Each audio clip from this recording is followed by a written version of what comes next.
الحمد للہ رب العالمین والصلاة والسلام علی سید الانبیاء والمرسلین قال اللہ تعالی وتبارک فی القرآن المجید والفرقان الحمید بسم اللہ الرحمن الرحیم انا للہ و انا الیہ راجعون صدق اللہ مولانا العظیم وصدق رسولہ النبی الکریم الرؤوف الرحیم اللہم نور قلوبنا بالقرآن وزین اخلاقنا بالقرآن وادخلنا الجنۃ بالقرآن ونجنا من النار بالقرآن قال اللہ تعالی وتبارک فی شان حبیبہ مخبرا وعامرا ان اللہ وملائکتہ یصلون علی النبی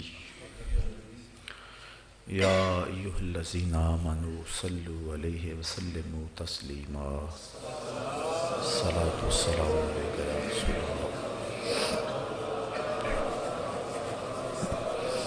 اللہ علی آلک واصحابک یا محبوب رب العالمین الصلاۃ والسلام علیک یا رسول اللہ وعلی آلک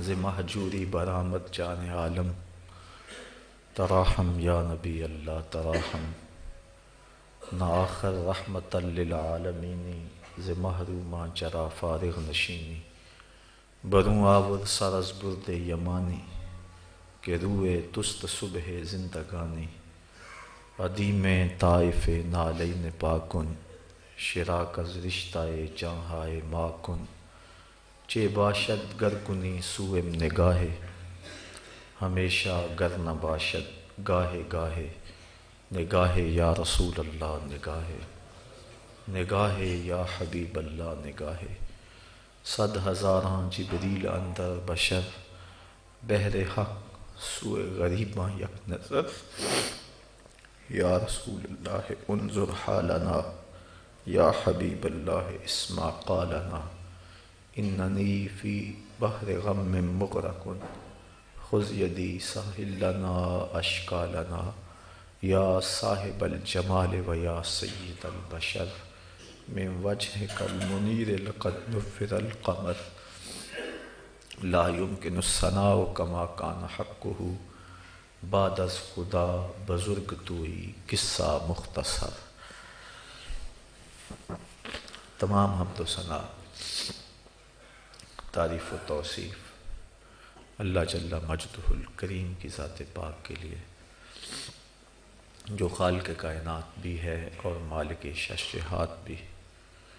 اللہ جل وعلا کی حمد و ثنا کے بعد حضور نبی اکرم شفیع امم رسول محتشم نبی مکرم اللہ کے پیارے امت کے سہارے رب کے محبوب دانائے غیوب مالک رقاب امم فخر عرب و عجم والی کون و مکان سیاہ لا مکان سید انس و جاں سرور لالا رخاں نیر تاباں سرنشین مہوشاں ماہ خوباں شہنشاہ حسینہ تتمہ دوراں سر خیل زہرہ جمالاں جلوہ صبح ازل نور ذات لم یزل باعث تکوین عالم فخر آدم و بنی آدم نیر بطحا رازدار ما اوہا شاہد ما طغا صاحب علم نشرہ معصوم آمنہ احمد مجتبیٰ حضرت محمد مصطفیٰ صلی اللہ علیہ وسلم کے حضور ناز میں اپنی عقیدتوں ارادتوں اور محبتوں کا خراج پیش کرنے کے بعد واجب الاحترام ذوی الاحتشام برادران اسلام السلام علیکم ورحمۃ اللہ وبرکاتہ۔ جیسا کہ آپ سب کے علم میں ہے کہ گزشتہ جمعۃ المبارک کو وہ چراغ بجھا جس کے دم سے جہاں میں اجالے تھے، میرے والد محترم شیخ طریقت استاذی المکرم اس دنیا فانی سے دار بقا کی طرف رحلت فرما گئے۔ انا للہ و انا الیہ راجعون۔ اللہ کی تقسیم پہ راضی رہنا یہ ہماری شریعت کا دیا ہوا سبق ہے۔ جب تکلیف پہنچے، کوئی مصیبت نازل ہو، تو اس کا احساسات ضرور پیدا ہوتے ہیں۔ غم کے اظہار کے 4 ذریعے ہیں: دل کا غم، آنکھوں کا غم، زبان اور ہاتھوں کا غم۔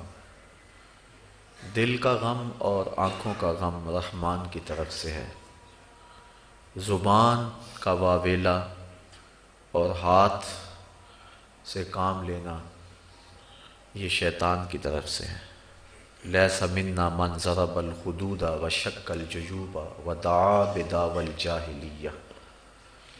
فرمایا جس نے گریبان پھاڑے، چہرے پہ تماچے مارے، بال نوچے اور جاہلوں جیسی باتیں کی، ہمارا اس سے کوئی تعلق نہیں ہے۔ خوشی کا موقع ہو یا غم کا موقع، شریعت ہمیں جو ضابطے دیتی ہے انہی ضابطوں میں ہمیں رہنے کی تلقین کی گئی۔ اللہ ہمیں ہر زندگی کے مرحلہ مسرت ہو یا وہ مرحلہ غم ہو، شریعت بیضا کو مضبوطی سے تھامے رکھنے کی توفیق عطا فرمائے۔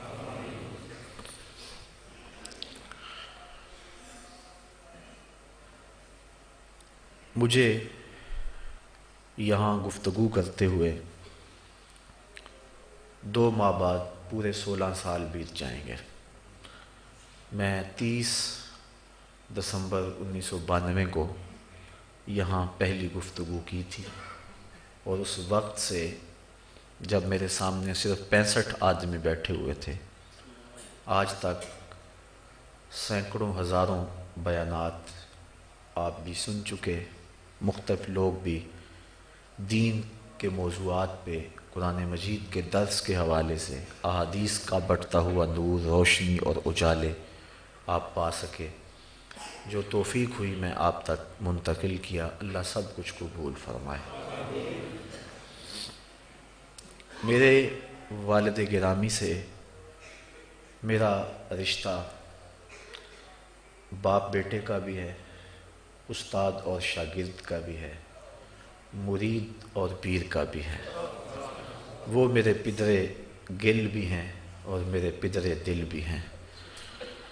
تو ظاہر ہے شیخ اور استاد ہونے کے ناطے سے اور باپ ہونے کے ناطے سے اگر میں ان کا تذکرہ مختلف خطبات جمعات یا دیگر مواقع پہ کرتا تو یہ مجھے حق پہنچتا تھا، لیکن اس بات کے آپ بھی گواہ ہیں کہ میں کبھی بھی ان کے بارے میں یہاں منبر پہ کوئی گفتگو نہیں کی، چونکہ ان کی تلقین تھی۔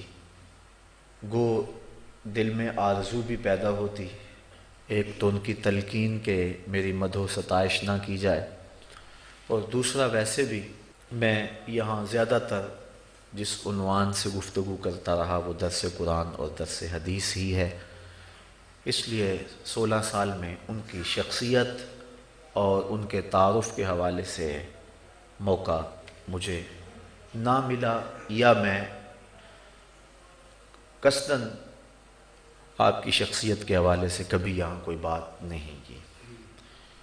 لیکن اب میرا جی چاہ رہا ہے کہ آج کی اس نشست میں میں کچھ اپنے والد گرامی کے حوالے سے، اپنے شیخ کامل کے حوالے سے اور اپنے استاذ المکرم کے حوالے سے کچھ باتیں آپ کے گوش گزار کروں۔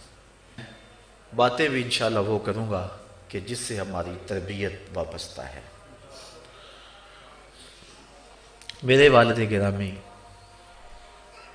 1914 یا 1916 گرداسپور کی تحصیل بٹالہ کے مشرق کی سمت واقعہ ایک گاؤں وزیر چک میں پیدا ہوئے۔ ابتدائی تعلیم آپ نے وہیں حاصل کی تھی۔ ابھی دوسری کلاس میں پڑھتے تھے کہ والد کا سایہ سر سے اٹھ گیا۔ وہاں طبیعت چونکہ کافی حساس تھی، چند دنوں کے بعد جب سکول گئے تو قلم پکڑتے تھے تو ہاتھ جنبش کرتا تھا۔ استاد بہت مہربان تھے، انہوں نے گھر بھیج دیا اور ہماری دادی محترمہ کو پیغام بھیجا کہ اس بچے کو بھی گھر رکھیں، جب ضرورت ہوگی میں خود آ کے لے جاؤں گا۔ 1 سال کے بعد وہ دوبارہ گھر سے آ کر ان کو سکول کے لیے دوبارہ لے گئے اور وہاں انہوں نے جو سکول تھا تعلیم مکمل کی۔ اور یہ 5 گاؤں تھے جو مسلمانوں کے گاؤں تھے، باقی ارد گرد جو گاؤں تھے وہ سکھوں یا ہندوؤں کے تھے۔ تو یہاں 5 گاؤں میں ایک بزرگ ہوتے تھے، شاہ جی کے نام سے لوگ انہیں یاد کیا کرتے تھے، تو ان کے پاس بیٹھے اور قرآن مجید کی تعلیم ان سے ہی حاصل کی۔ ان کا حلقہ ارادت کافی تھا اور وہ مہینہ مہینہ غائب رہتے تھے مریدین کے پاس دوروں میں۔ تو مختصر اور چھوٹی عمر کے اندر والد گرامی کو انہوں نے اپنے مسلح پہ کھڑا کر دیا تھا۔ ابا جی خود فرمایا کرتے تھے کہ مجھے ہندو اور سکھ بھی میاں جی کہہ کے پکارتے تھے۔ لیل و نہار بیتتے گئے، 8 بھائی اور 2 بہنیں، ان افراد پہ مشتمل یہ خاندان تھا، لیکن 4 بھائی وہیں انتقال کر گئے، ان میں سے 2 بھائی جوانی کے عالم میں انتقال کر گئے۔ اس کے بعد جب تقسیم ہند ہوئی تو آپ وہاں سے ہجرت کر کے پاکستان میں آئے۔ سانگلہ ہل اسٹیشن پہ جب اترے تو اس وقت آپ کے پاس جو آپ کا بیٹا تھا جس کا نام عبدالحمید تھا، سفر کی صعوبتیں اور وہ سارے دکھ برداشت نہ کرتے ہوئے وہ بچہ انتقال کر گیا۔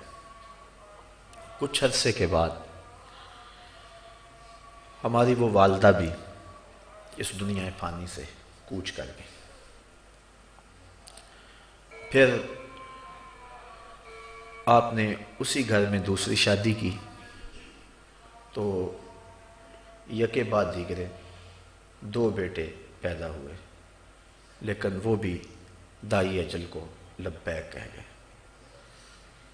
پھر ہماری ایک ہمشیرہ ہماری اسی والدہ کے بطن سے پیدا ہوئی، اس کی عمر 5 سال تھی کہ ہماری وہ والدہ بھی انتقال فرما گئی۔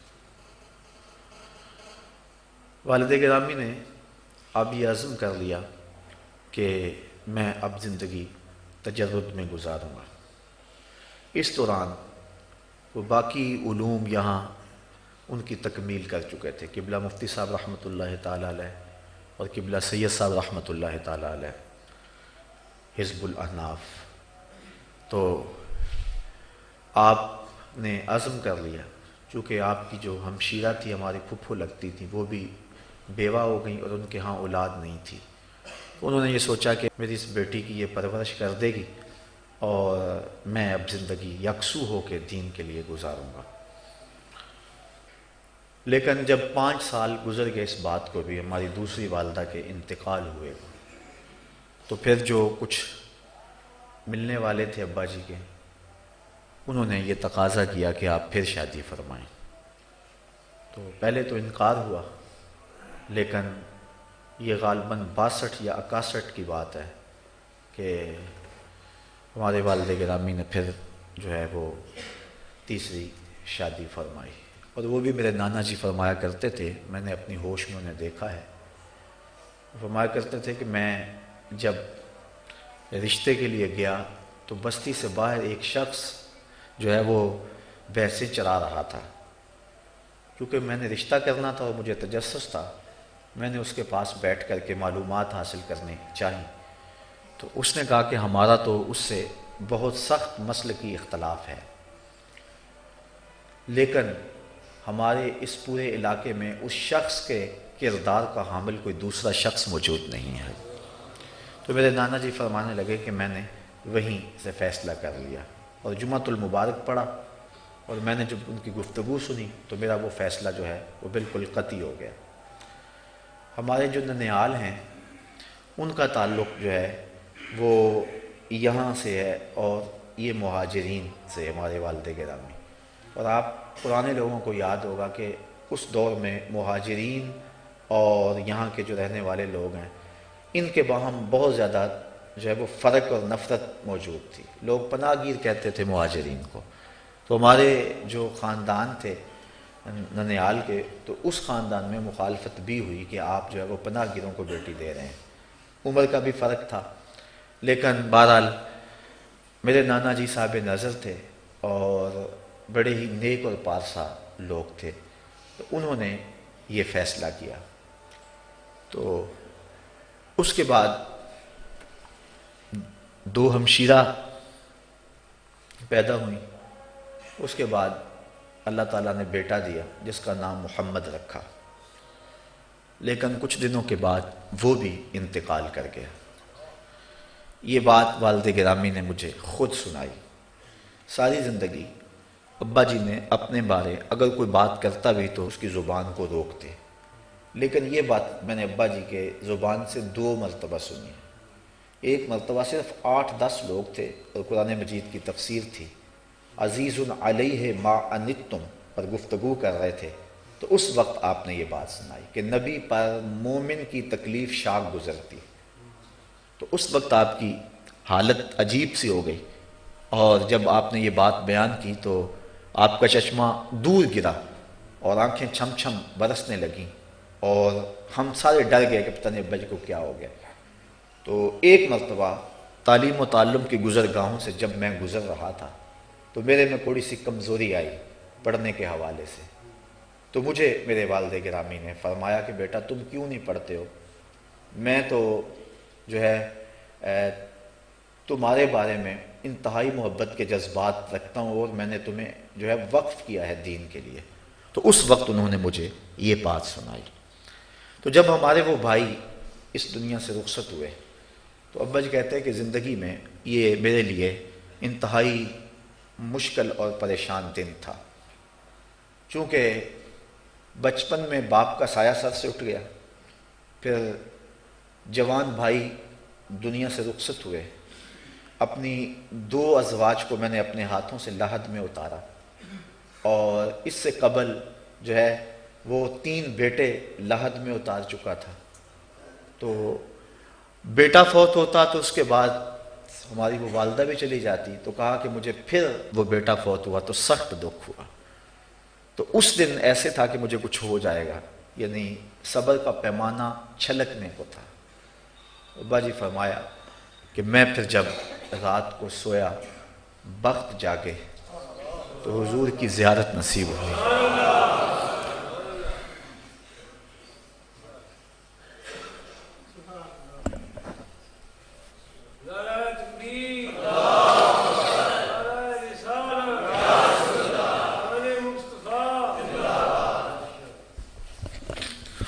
فرمایا کرتے تھے 2 مرتبہ یہ بات میں نے آپ سے سنی ہے کہ کہتے ہیں کہ میرے آقا اتنے رحیم ہیں کہ میں نے حضور کی آنکھوں میں آنسو دیکھے، اور آقا کریم نے اپنا دست شفقت میرے سر پہ رکھ دیا۔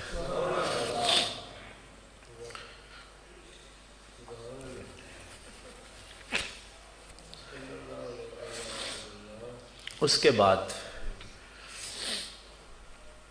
یہ بات میں یہاں مختصر کرتا ہوں۔ کچھ عرصہ کے بعد حج و زیارت کے لیے حرمین حاضر ہوئے، تو جب یہ 1971 کے آخر کی بات ہے، تو ان دنوں کے اندر 4 ماہ 3 ماہ لوگ جو ہیں وہ بحری جہاز پہ آپ نے سفر کیا تھا۔ تو دوبارہ حج و زیارت کے بعد جب تشریف لائے تو اس وقت میری عمر 21 دن تھی۔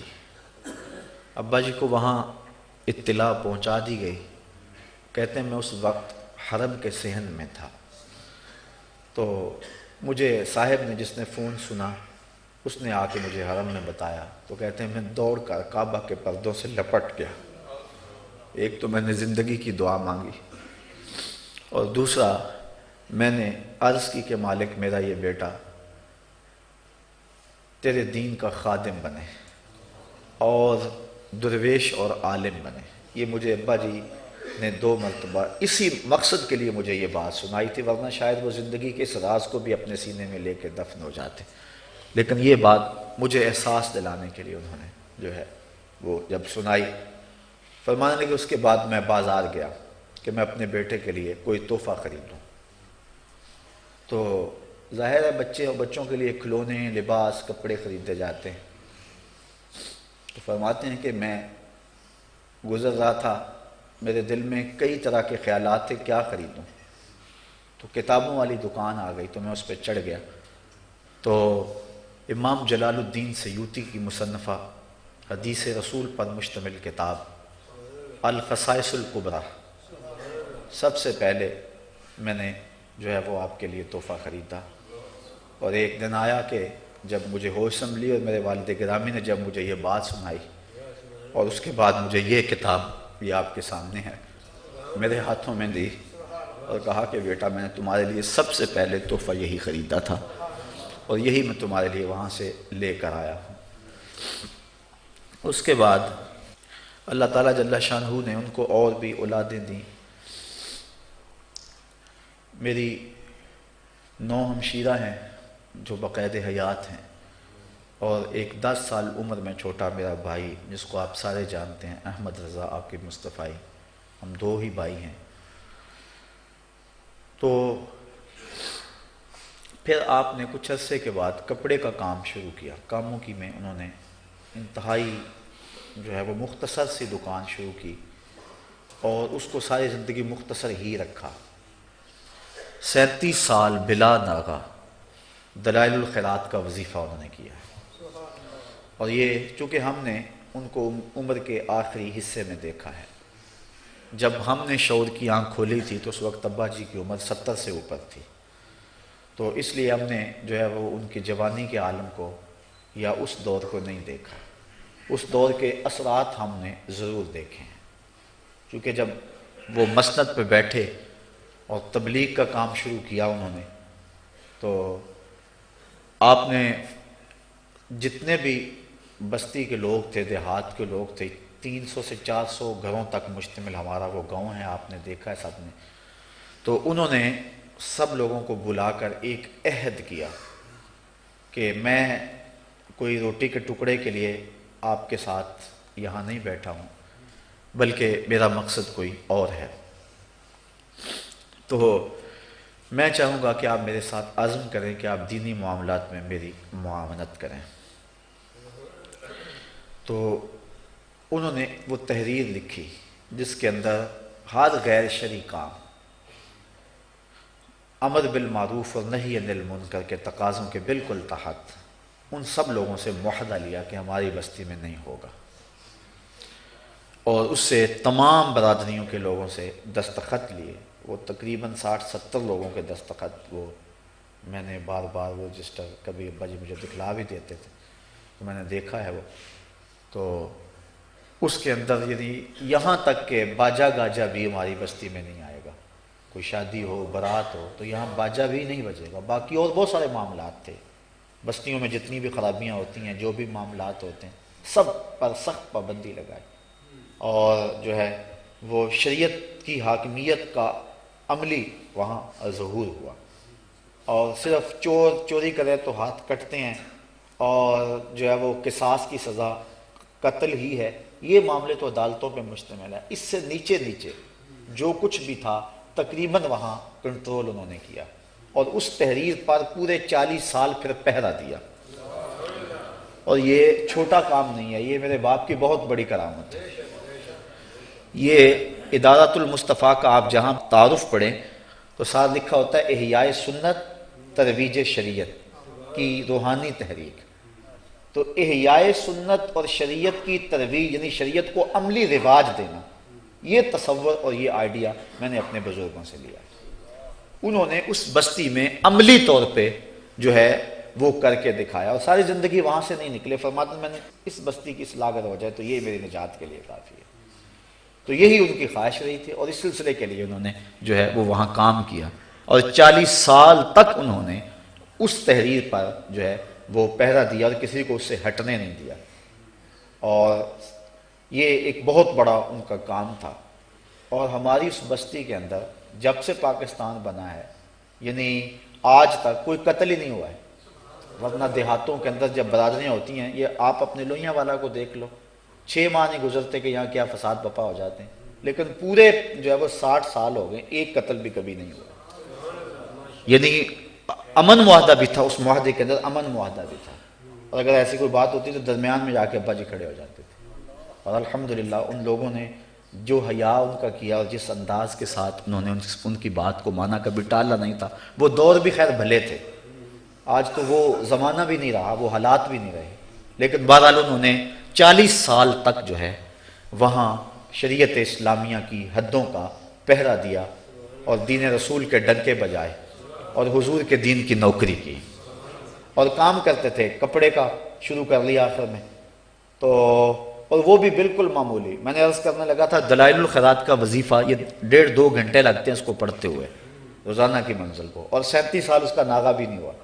بلکہ جب فالج کا حملہ ہوا تو ان دنوں کے اندر مجھے فرمانے لگے کہ اشارہ کیا، زبان میں لکنت آ گئی اور پڑھا نہیں جاتا تھا، تو فرمانے لگے کہ میرے سامنے جو ہے وہ اس کو پڑھو تم کھڑے ہو کے تاکہ میں سن تو سکوں. تو میں نے 8 دن جو ہے وہ آپ کے سامنے وہ دلائل الخیرات کا وظیفہ پڑھا، لیکن مجھ سے پڑھا ہی نہیں جاتا تھا. یعنی کہ وہ ایسی دقت تھی اس میں، اور وہ چونکہ وظیفہ ان تھا میں تو صرف قاری تھا، تو وہ 8 دن زندگی کی وہ لذت میں کبھی بھی نہیں بھول سکتا ہوں جو میں نے ان کے سامنے وہ دلائل الخیرات کا وظیفہ پڑھا ہے. اللہ یا تو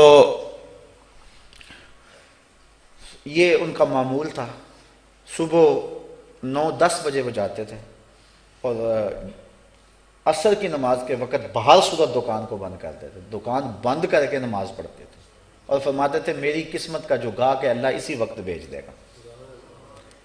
اور ذمہ داریاں بہت ساریاں تھیں اور یہ آسان کام نہیں ہے. توکل بہت بڑی دولت ہے. جب انسان کے حالات عجیب ہوں تو پھر بعض اوقات جو ہے وہ قدم لرزش لے جاتے ہیں. یعنی صرف ایک ہمشیرہ کی شادی ہوئی تھی جب ہم نے ہوش سنبھالی، اور 8 ہمشیرہ اور ہم 2 بھائی تھے جن کی شادیاں ہونے والی تھیں، اور اس کے بعد پھر ایک ہمشیرہ کی اور شادی ہوئی، پھر 7 ہمشیرہ اور ہم 2 بھائی تھے، اور ابا جی انتہائی بڑھاپے کے عالم میں تھے. لیکن اس کے باوجود عصر کے وقت آ جاتے تھے اور اپنے معمولات پہ ہوتے تھے، اور صبح روزانہ 1 سے لے کر 1.5 گھنٹے تک درس قرآن دیتے تھے فجر کی نماز کے بعد. اور 18 سال کے اندر پورے قرآن کا درس دیا ہے ہم. اس کے بعد پھر دوبارہ شروع کرنے لگے تو پھر نہیں شروع کیا. فرماتے تھے شاید میں پورا نہ کر سکوں، میری طبیعت اب اتنی جو ہے وہ کمزور ہو گئی.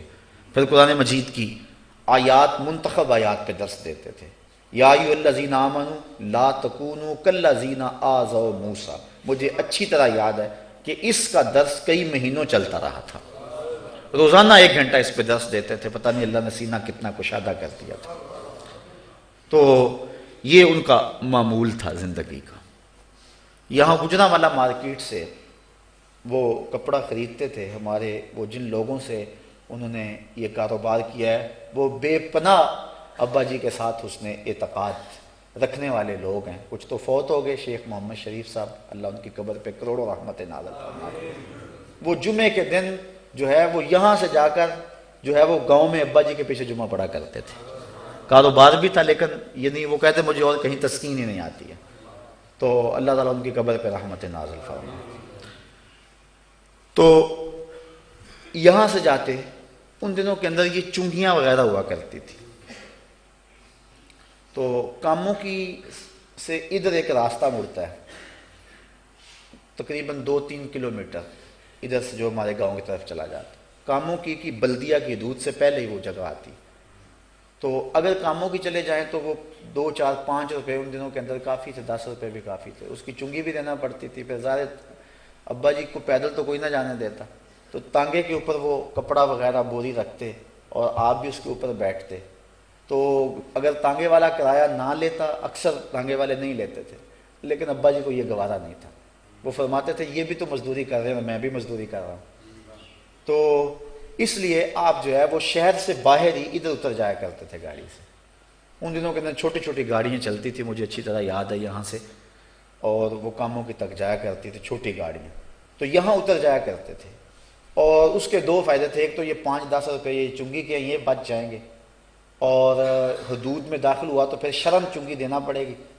تو دوسری بات کہ وہ جو تانگے والا اگر فری لے گا تو وہ بھی مزدوری ہے، اور اگر میں دوں گا تو اور خرچہ اس پہ آئے گا، اور یہ خرچہ ظاہر ہے میں جن کو بیچوں گا یہ ان پہ پڑے گا. یہ اس دور کی بات ہے جب انہوں نے جو ہے وہ دکان منتقل کر لی تھی گاؤں میں. یعنی جب انتہائی بوڑھے ہو گئے اور چلنے کی سکت بھی کمزور ہو گئی تو پھر وہ کاموں کی سے وہ دکان اٹھا کر گھر کی بیٹھک کے اندر رکھ لی. اور یہ وہ توکل کا دور تھا کہ دکان کا دروازہ بھی نہیں کھولتے تھے. اگر کسی نے کوئی سودا لینا ہو تو دروازہ اس کو کھٹکھٹانا پڑتا تھا، پھر کھولتے تھے، کپڑا دیتے، اس کو رخصت کرتے، پھر قرآن کھول کے بیٹھ جاتے. اور ان کی منزل پھر قرآن ہی رہی ہے ساری زندگی الحمدللہ. تو وہاں سے ہی اتر کر کے تو وہ اپنے سر پہ اٹھا کے اس بڑھاپے کے عالم کے اندر وہاں سے 3 میل بنتا ہے.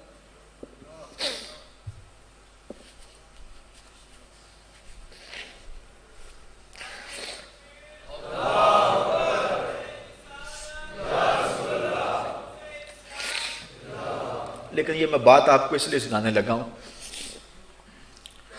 کہ مسجد کا جتنا بھی انتظام و انصرام تھا وہ خود کرتے تھے، حتیٰ کہ مسجد کی صفائی بھی خود کرتے تھے. جب سحری کے وقت جاتے تھے، یہاں بیٹھے حاجی تاج الدین صاحب، یہ جو ہمارے جمعے کی اذان دیتے ہیں، انہوں نے 50 سال جو ہے وہ جمعے کی اذان میرے باپ کے خطبے کے بعد دی ہے. اور اتفاق سے جب میں ادھر آیا تو یہ بھی ادھر آ گئے، اس دن سے یہاں دے رہے ہیں. اور بڑی دور سے آ کے یہ وہاں کافی دور سے 3-4 میل تھا غالباً ان کا، وہ وہاں سے آتے تھے اور آ کے جمعہ پڑھتے تھے اور اذان دیتے. اور سحری کے وقت بھی وہ آتے تھے. کتنے لوگ تھے کہ جو جب آتے تھے مسجد میں تو وہ کپڑے اوڑھ کے بیٹھ جاتے تھے، کپڑے اوڑھ کے بیٹھ جاتے تھے کہ ان کی آواز سنیں. اور پھر جو ہے وہ سب سے پہلے کتنے لوگوں کی محبت تھی کہ وہ کہتے تھے سب سے پہلے تہجد کے وقت ہم اگر زیارت کریں تو سب سے پہلے اپنے شیخ کی زیارت کریں. یہ ساری زندگی ان لوگوں کا معمول رہا ہے. اور آج کل میں یہ بات مشکل تو ہے کوئی شخص اپنے پہ نہ سمجھے، لیکن حقیقت ہے آج پیرانے عظام کہتے ہیں کہ ایک رکھ رکھا ہونا چاہیے، لیکن تب لوگوں کے دل کے اندر ادب پیدا ہوتا ہے. لیکن ان کی زندگی میں یہ وہ جو پروٹوکول جسے کہتے ہیں وہ تھا ہی نہیں، لیکن بے پناہ ادب تھا. اور جب وہ غصے میں آتے تھے تو غصے میں آ کر کوئی وہ گالی نہیں دیا کرتے تھے. جب انتہائی غصے میں ہوتے تو ان کا چہرہ سرخ ہوتا اور یہ کہتے تیرا بیڑا ترج ہے، یہ ان کا غصہ. اور ہم بچپن میں اس گالی سے ڈرتے تھے، لیکن جب شعور سنبھلا تو پھر سمجھ آیا یہ گالی تو نہیں، یہ تو دعا ہے. بیڑا ترج ہے، ڈوب جائے تو نہیں نا. پھر پتہ چلا یہ گالی نہیں ہے، دعا ہے. تو یہ تھی ان کی لیکن اس کے باوجود جو ہے وہ لوگ تھر تھر جو ہے وہ کانپتے تھے. یہ جو ہے وہ ان کی حالت تھی. تو مسجد کا بات کر رہا تھا کہ سارا کام وہ خود اپنے ہاتھ سے کرتے تھے، حتیٰ کہ یہ لاؤڈ سپیکر بھی خراب ہو جاتا تو لاہور ہال روڈ پہ وہ لاؤڈ سپیکر خود اٹھا کر لے کر کے اس کو صحیح کروا کے لاتے. ایک بات ایسا ہوا کہ میں بالکل چھوٹا تھا کہ مجھے آپ اپنے معاملات میں اپنے ساتھ ساتھ رکھتے تھے، کیونکہ انہیں اس بات کا احساس تھا کہ میں عمر کے آخری حصے میں ہوں اور یہ بالکل ابتدائی حصے میں ہے. مجھے اچھی طرح یاد ہے 16 مارچ 1972 کی میری پیدائش ہے اور 77 میں تحریک نظام مصطفیٰ کی چلی ہے. اور ان دنوں کے اندر تو گولیاں برستی تھیں، لیکن مجھے انگلی اٹھا کر ان جلوسوں میں لے کے جایا کرتے تھے. اور مجھے وہ پورا طرح تو منظر یاد نہیں ہے، لیکن لوگ بھاگ رہے ہیں، دوڑ رہے ہیں اور سینہ تان کے بھی کھڑے ہو رہے ہیں. وہ کچھ باتیں جو ہے وہ میرے ذہن کے اندر جو ہے وہ شعور میں جو ہے وہ موجود ہے. تو اس طرح بہت سارے کام مسجد کی صفائی کو مجھے خود کہتا تھا خود کرو، تاکہ جو ہے وہ اس کی طبیعت کے اندر یہ چیزیں آئیں. تو مجھے ساتھ لے گئے. میں جو بات سننے لگا ان کی زندگی کی احتیاط کی. سیالکوٹ سے مزدے چلتے تھے، غالباً اتفاق ٹرانسپورٹ سروس نام تھا ان کا. اس زمانے کے اندر شالمی جو ہے وہ بانسا والا جو بازار ہے اس کے آگے وہ ان کا سٹاپ ہوتا تھا. اور وہاں سے اتر کر کے جو ہے وہ بانسا والا بازار سے گزر کے یہ جو ہاسپٹل ہے اس کے قریب سے گزر کے ہال روڈ جا کے وہ لاؤڈ اسپیکر وغیرہ صحیح کروایا کرتے تھے۔ اب ہم وہاں جا کے مسجد سے وہاں اترے، یہ جو ایمپلیفائر اب چھوٹے چھوٹے نکلے اس وقت کافی بھاری ہوتے تھے، تو وہ ابا نے خود اپنی کمر پہ اٹھا لیا، اور جو یونٹ ہوتے ہیں اس کے پیچھے وہ ایک تھیلے میں تھے، میرے ہاتھ میں پکڑا دیے۔ میری عمر اس وقت 7-8 سال ہوگی، 9 سال ہوگی، 10 سال ہوگی۔ تو ہم وہ لے کر چل رہے تھے، بار بار مجھ سے پکڑ لیتے، پھر مجھے پکڑا دیتے، پھر پکڑ لیتے، وہ شاید تربیتی معاملات تھے۔ تو واپسی پہ بھی ایسا ہی ہوا، حالانکہ وہ کافی فاصلہ بن جاتا ہے۔ تو میں نے ایک بات ابا جی سے کہی، میں نے کہا کہ ابا جی کہ اگر ہم رکشا لے لیں یہاں سے اور وہاں چلے جائیں، کافی فاصلہ ہے، تھوڑا سا ہے نا جب واپس نکلے، تو میں نے کہا کہ رکشا اگر لے لیں تو تھوڑا سا فاصلہ ہے۔ تو مجھے ابا جی نے جو بات کہی، ذرا میں سمجھتا ہوں کہ یہ ان کی زندگی کا ایک بہت بڑی بات ہے۔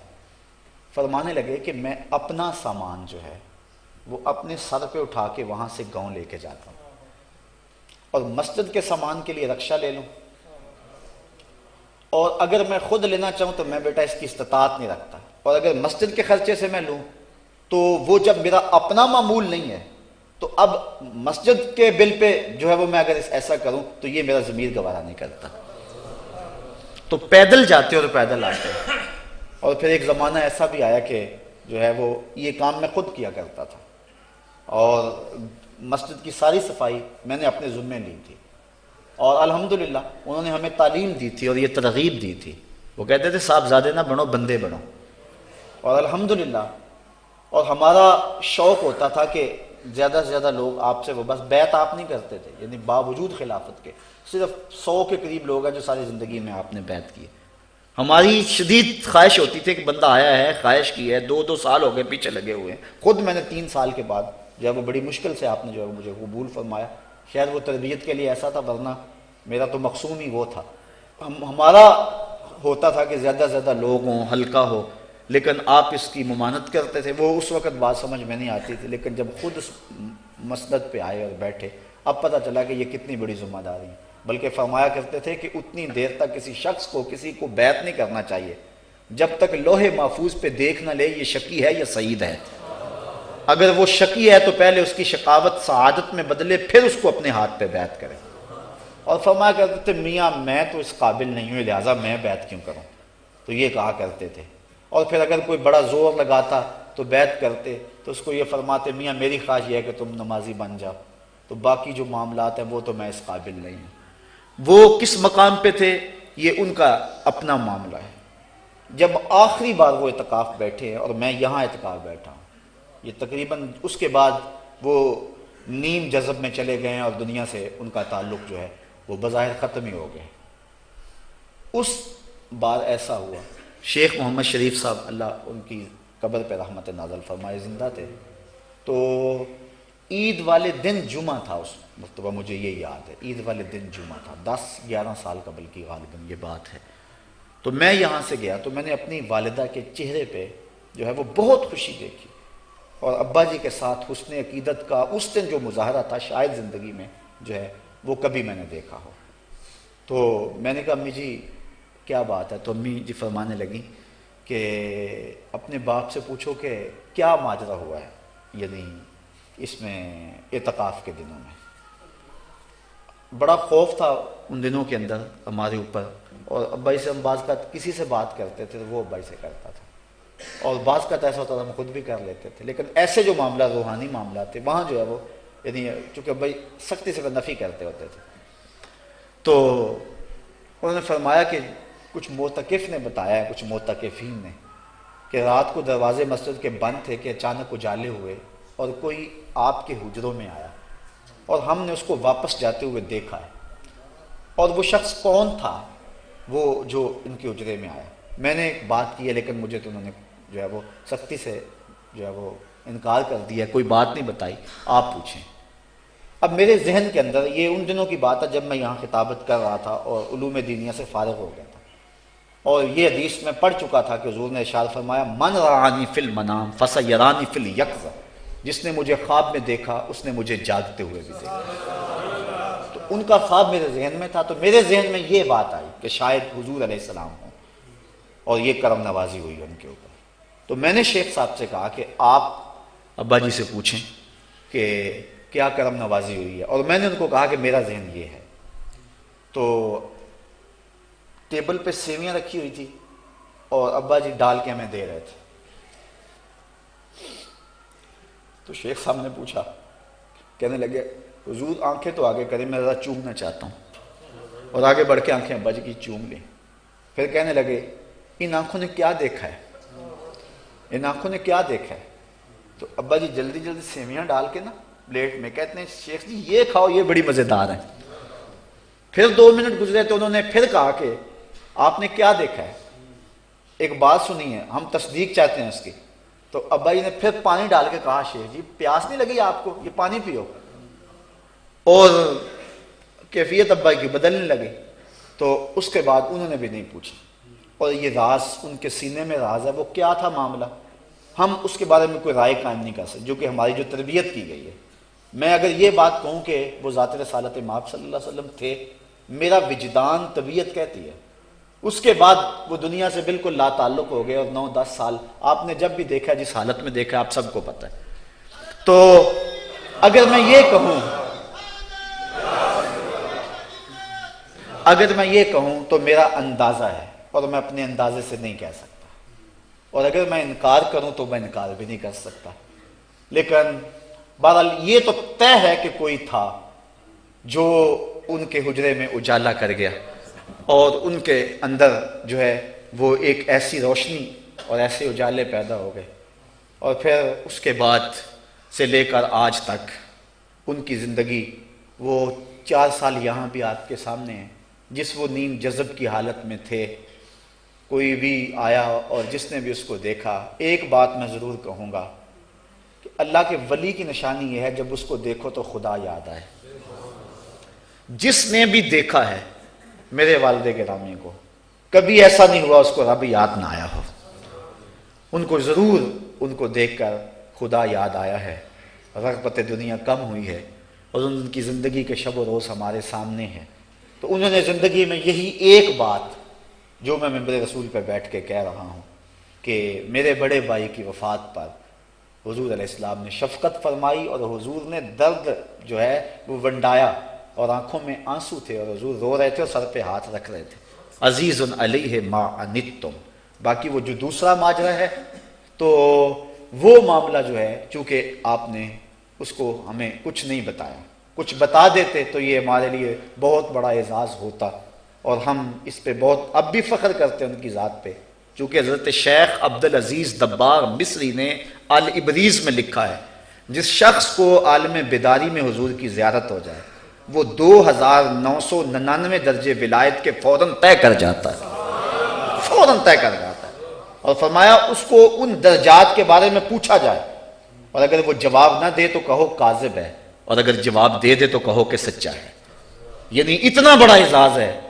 تو اب یہ بات ابہام میں ہے، میرا ذوق آیا میں نے آپ کے سامنے رکھ دی، لیکن جو اصل حقیقت تھی وہ میں آپ کے سامنے رکھی کہ ہم اس کے بارے میں فائنل کچھ نہیں کہہ سکتے، لیکن وہ پہلی بات جو ہے، اس کے علاوہ بزرگوں کی جو کرامات تصرفات جو ہوتے ہیں وہ ایک الگ باب ہے، اور ہم کرامت کا انکار نہیں کرتے، اور کرامت کا من حیث الانکار کرنا کفر ہے، من حیث الکرامت انکار کرنا کفر ہے، اور کسی بزرگ جو مسلمہ ہو اس کی کرامتوں کا انکار گمراہی ہے۔ لیکن بہرحال انہوں نے ساری زندگی ہمیں جس راہ پہ ڈالا، ہم انشاءاللہ ان کی تعلیمات کے حوالے سے ہی بات کریں گے۔ یہ بات قرب رسالت مآب کے حوالے سے میں نے آپ کے سامنے رکھی، اور میں نے اپنے باپ سے عہد کیا ہے 10 محرم کے دن، جب میں نے اپنے والد گرامی سے بیعت کے لیے کہا تو 2 سال 3 سال ٹالتے رہے، پھر محرم کی شام تھی کہ مجھے بلایا، اور میں جب آپ کے ہاتھ میں ہاتھ دیا تو فرمانے لگے جانتے ہو آج دن کون سا ہے؟ تو میں نے پھر عہد کیا تھا کہ جیوں گا تو آپ کے لیے، اور یا رسول اللہ مروں گا تو آپ کے لیے، اور زندگی کی آخری سانس تک یا رسول اللہ آپ کے دین کے لیے وقف رہوں گا۔ اور الحمدللہ مجھے فرمانے لگے کہ طمع نہیں کرنا، اگر کوئی محبت سے پیش کرے تو منع نہیں کرنا، اور جب پھر لے لو تو پھر جمع نہیں کرنا۔ یہ ساری زندگی میں رات کو آتا تھا نا جب درس قرآن سے، کبھی بھی ایسا نہیں ہوا تھا کہ میں ابا جی سے اجازت کے بغیر گیا ہوں، آج میں پہلی مرتبہ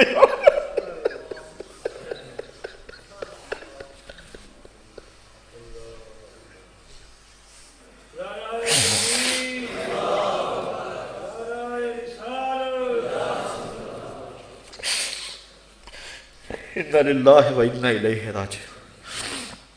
ہمیں تلقین صبر ہے، وزن کیا لٹ گیا۔ کسی کا باپ فوت ہو جائے تو کتنا دکھ ہوتا ہے، کسی کا استاد فوت ہو جائے کتنا دکھ ہوتا ہے، اور کسی کا شیخ چلا جائے دنیا اندھیرا نہیں ہو جاتا، اور جس شخص کے سارے رشتے اکٹھے چلے جائیں۔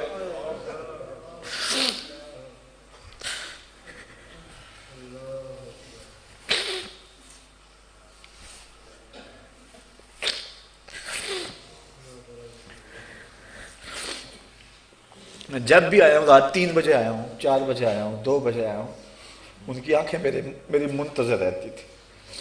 آہ وطن میں ہوگا اب کس کو میرا انتظار، کون میرا خط نہ آنے سے رہے گا بے قرار، آرزو لے کر تیری خاک تربت پہ آؤں گا، اب دعائے نیم شب میں کس کو میں یاد آؤں گا۔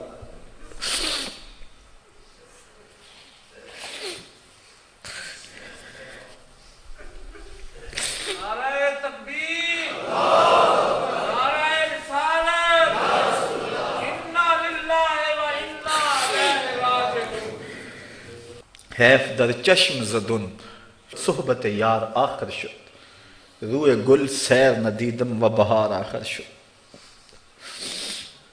تو میں بات کر رہا تھا ان کی تربیت کے حوالے سے کہ میں جب آتا تو ان کی آنکھیں میرا انتظار کر رہی ہوتی، اور میں ایک حدیث حضور علیہ السلام کیا کہ جب اپنے والدین بڑھاپے میں چلے جائیں تو ان سے ایسی باتیں کریں کہ وہ خوش ہو جائیں۔ تو میں آ کے زیادہ خدمت تو ہم نہیں کر سکے، تو میں آ کے ان کی ٹانگوں پہ پاؤں پہ ہاتھ رکھتا، تو 2-1 منٹ کے بعد ہی مجھے کہتے کہ چلو تھکے ہوئے ہو سو جاؤ، تو میں جا کے سو جاتا۔ میری والد گرامی کی چارپائی کے بالکل ساتھ چارپائی تھی، میرا یہ خیال ہوتا میں ان کو نہیں دیکھوں گا، ان کی نگاہیں تو میرے اوپر پڑتی رہیں گی۔ تو میں نے کہا اچھا آپ ایک دن ایسا ہو، میں نے کہا پہلے آپ سوئیں، تو کہتے ہیں ٹھیک ہے۔ یہ تقریباً 6-4 ماہ کی بات ہے۔ تو میں چارپائی کے اوپر جھکا ہوا، تو میں نے کہا پہلے آپ سوئیں، کہتے ہیں ٹھیک۔ میں نے کہا ابا جی آنکھیں بند کریں، ابا جی آنکھیں بند کر۔ اب میں خاموش ہو گیا، ابا سمجھے کہ چلا گیا۔ آنکھیں کھولی تو میں کھڑا تھا تو جلدی سے آنکھیں بند کر لی، تو پھر ہنسنے لگے، اور آنکھیں نہیں کھول رہے بس ہنسے جا رہے کہ میں کھولی ہیں اور یہ سامنے۔ اس کے بعد تھوڑی دیر کے بعد پھر آنکھیں کھول لی، تو میں نے کہا آپ نے پھر کھول لی؟ تو رو پڑے، کہنے لگے تجھے دیکھنے کے لیے کھولی۔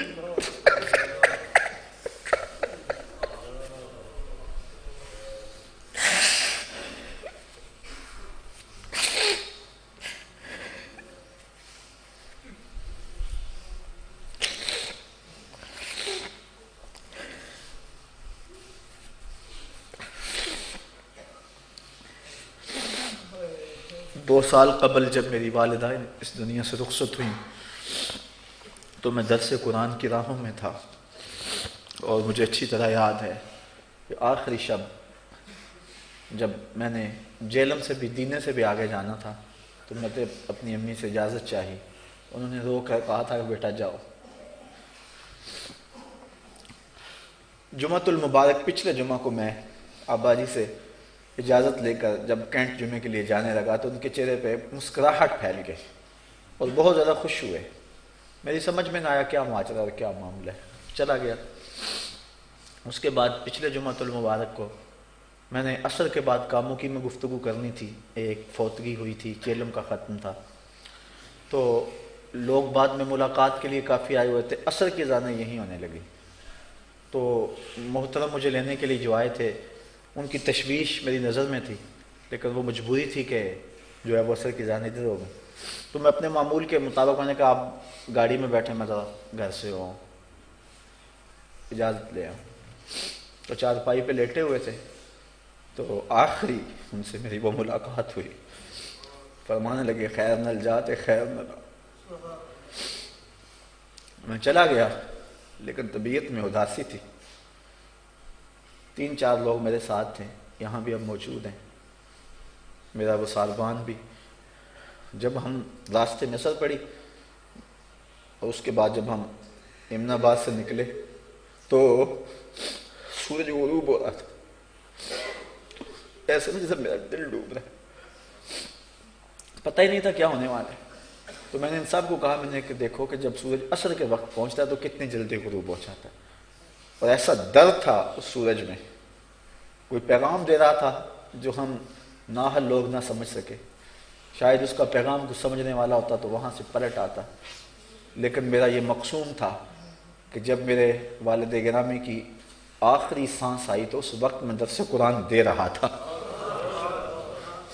میرے مالک، زندگی میں نے جو بھی کمائی کی، اگر تجھے کوئی قبول ہے، میں سب کچھ اپنے باپ کے نامہ اعمال کے سپرد کرتا ہوں، اے اللہ ان کے درجے بلند فرما دے۔ آپ نے کہا تھا میری قبر کچی بنانا اور میری تعریفیں نہ کرنا، یہ جو باتیں کی ہیں یہ اذکروا محاسن موتاکم، حضور نے فرمایا اپنے فوت شدگان کی اچھی خصلتیں اور خوبیاں بیان کرو، یہ اس کے تحت میں کچھ باتیں بیان کی ہیں۔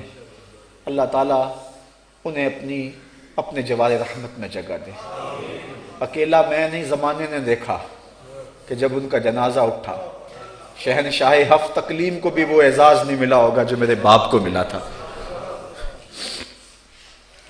ہر دل دکھ سے بھرا تھا، ہر آنکھ پر نم تھی، اور اس وقت جب جنازہ اٹھا تو میں اس ڈر سے کہ کہیں واویلا پیدا نہ ہو جائے اور شریعت کی کوئی حد نہ ٹوٹ جائے جس پہ ساری زندگی میرے باپ نے پہرا دیا، کہیں اس کا نقصان نہ ہو جائے، ورنہ میرے دل میں بات آ رہی تھی کہ میں بلند آواز سے کہوں کہ لوگوں دیکھو میرے پیا کی بارات جا رہی ہے، اور ایسے ہی منظر تھا۔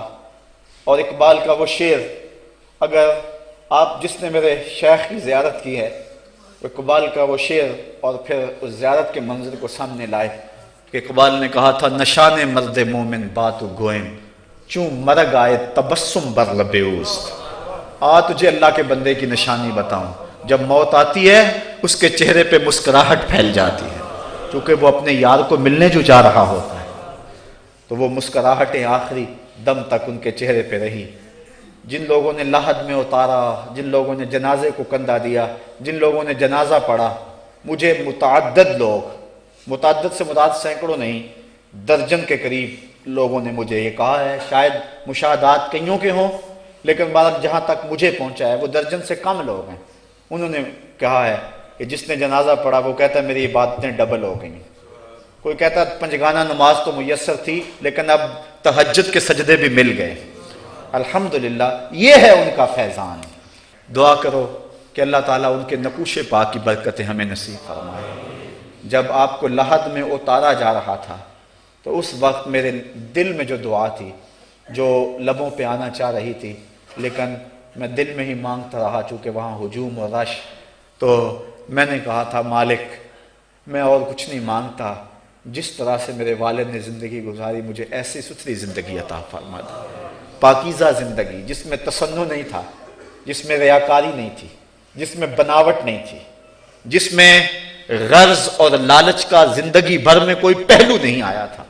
ذرا تصور تو کرو، ایک شخص ہے، اس کی 8 بیٹیاں، ان کی شادی ہونی ہے، 2 بیٹے ہیں، اور وہ جو ہے وہ 70 اور 80 کے پیٹے میں ہے، اور کاروبار بھی بالکل جو ہے وہ چند ہزاروں پہ مشتمل ہے، لیکن اس کے باوجود بھی جو ہے وہ اپنے دامن کو غرض سے اور لالچ سے پاک رکھے ہوئے ہے، اور دنیا کی دولت کی طرف نظر اٹھا کر بھی نہیں دیکھتا، اپنی حویلی بیچ لیتا ہے، اپنی بھینسیں بیچ لیتا ہے، سب کچھ بیچ لیتا ہے، اور کبھی جو ہے وہ اس حوالے سے ان کے دل میں کبھی کوئی بات تک بھی نہیں آئی تھی۔ اور مجھے ایک دن جس کے لیے میں بات سنانے لگا، پھر بات دوسری سمجھ نکل گئی کہ میں رات کو آیا، میں ٹانگیں دبانے لگا تو مجھے کہنے لگے کہاں سے آئے ہو، تو میں کہا کرتا تھا درس قرآن سے، تو خوش ہو جاتے قرآن کا نام سن کر، تو مجھے پھر فرمانے لگے کسی سے کچھ لیتے تو نہیں ہو، مانگتے تو نہیں ہو؟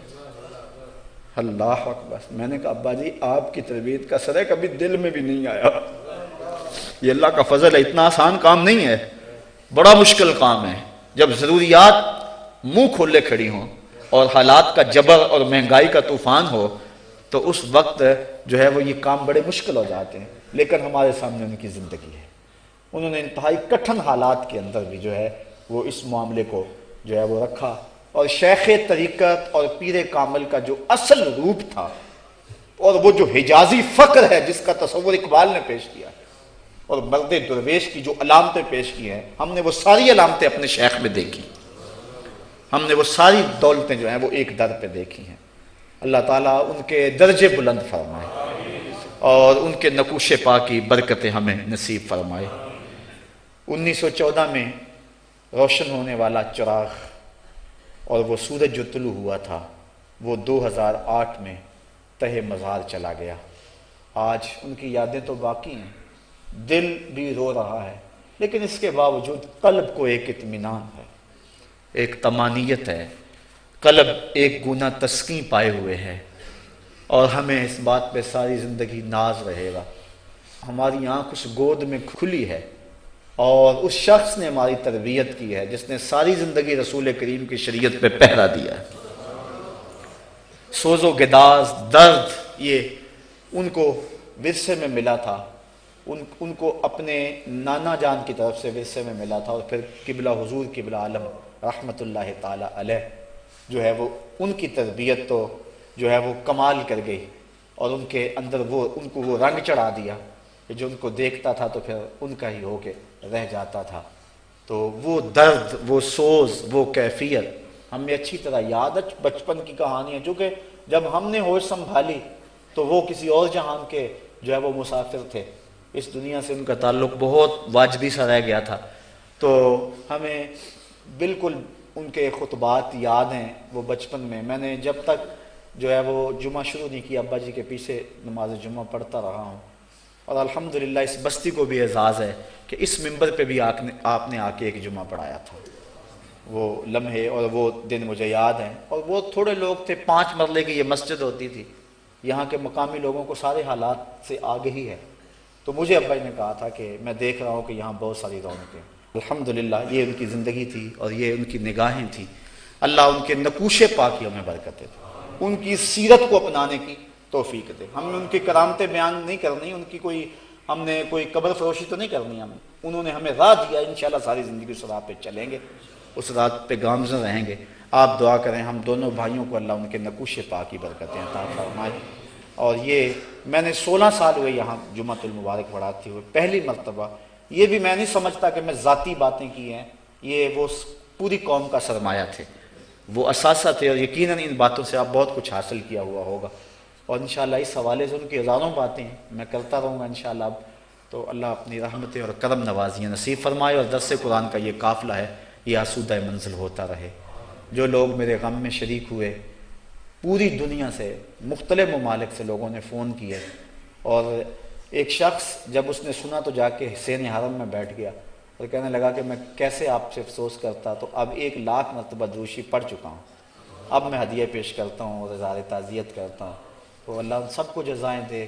دور دراز بستی میں جو وہ ہزاروں کی تعداد میں لوگ پہنچے، اللہ تعالیٰ سب کو جزا دے، میرے دکھ میں جو شریک ہوئے سب کو جزا دے۔ ابا جی کے لگائے ہوئے پودے پروان چڑھتے رہے، یہ مرکز ہے، گاؤں مدرسہ ہے، اللہ ان کو جزائے خیر عطا فرمائے، یہ مرکز بھی پروان چڑھتا رہے۔ اس موقع کے اوپر ہمارے جو معاونین ہیں اس دارالعلوم کے، چاہے وہ تعلیمی حوالے سے ہیں، چاہے وہ مالی حوالے سے ہیں، چاہے وہ دعاؤں کے حوالوں سے ہیں، میں اپنے والد گرامی کے اس تذکرے کی برکت سے دعا کرتا ہوں کہ مالک سب کو جزائے جزیل عطا فرمائے اور ہم سب کا خاتمہ ایمان پہ فرمائے۔ سب سے بڑی دولت یہ ہے کہ ایمان سے چلے جائیں، ایمان سے خاتمہ ہو جائے، جب سانس ٹوٹ رہی ہو تو اس وقت رخ محبوب سامنے ہو، یہی زندگی کا سرمایہ ہے۔ اللہ تعالیٰ انہیں آخرت کی مزید برکتیں عطا فرمائے۔ وآخر دعوانا ان الحمدللہ۔ سورہ فاتحہ 3 مرتبہ، سورہ اخلاص اول آخر دوشی پڑھ کے ملک کر۔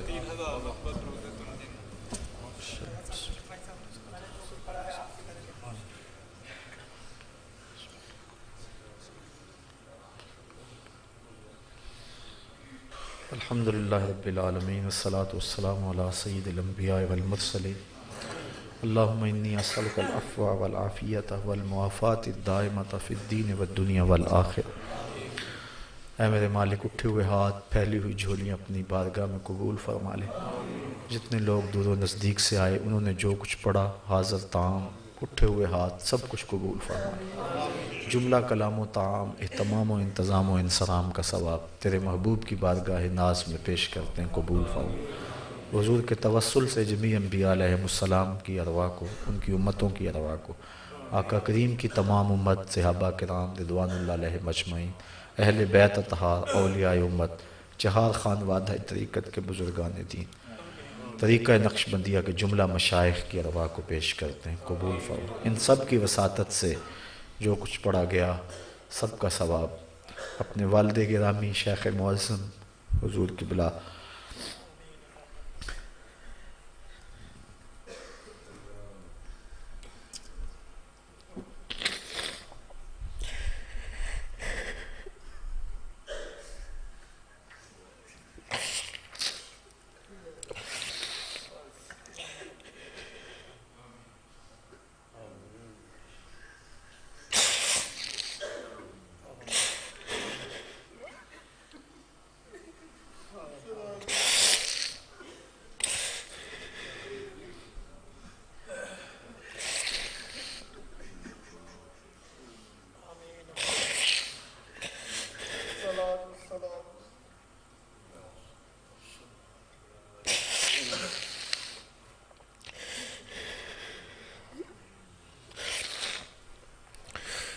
اللہ حضور کہ ابا جی کی روح کو پیش کرتے ہیں، اللہ ان کی دنیاوی زندگی سے کروڑوں درجے برزخی زندگی بہتر فرما دے، ان کی قبر کو وسیع، کشادہ، منور اور خوشبودار کر دے۔ اللہم اغفرہ وارحمہ وانت خیر الراحمین، اللہم اغسلہ بالماء البارد والثلج واکفنہ بحریر الجنہ، یا منور القبور نور قبرہ، یا مزین القبور زین قبرہ۔ اللہ جو کچھ پڑھا اس کا ثواب اپنی والدہ محترمہ کی روح کو پیش کرتا قبول فرما۔ اللہم اغفر لأمی بحرمت ام نبیک، اللہم اغفر لأبی بحرمت اب نبیک، اللہم اغفرہما وارحمہما کما ربیانی صغیرا،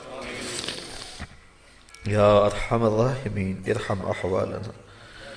اے اللہ اس مجلس میں جتنے لوگوں کے والدین اس دنیا سے چلے گئے سب کی بخشش کر، سب کی مغفرت کر، جن کے والدین زندہ ہیں ان کے لیے ان کے والدین کا سایہ لمبا کر دے۔